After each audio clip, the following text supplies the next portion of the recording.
month out from Election Day, and Kentuckians will decide who gets their vote. But you might have questions to vote on, too. Bodie Brooks sat down with our political analyst to break down the ballot amendments you'll decide. Let's start with Amendment 1, the multi-paragraph question really only deciding something simple. Should the state legislature now have the power to call a special session? So what this would do is take away one of the governor's last great powers when it comes to policymaking.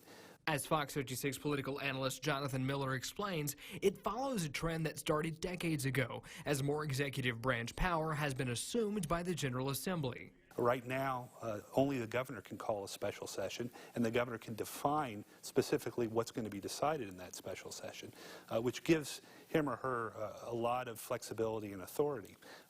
The legislature, through this amendment, would be allowed to call itself back into session for whatever it decided. It would not be unlimited authority, as special sessions are capped at 12 days annually. But Miller says this isn't the issue that will likely bring voters to the polls.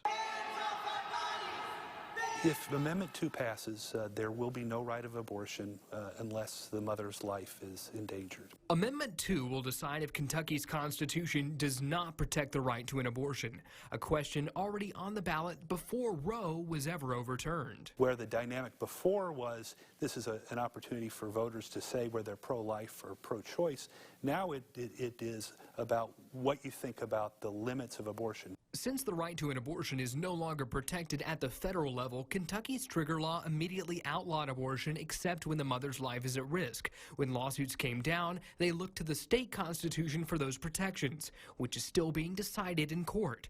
This amendment could change that. We should expect to see, and we've already started to see, millions of dollars being spent on both sides of the issue.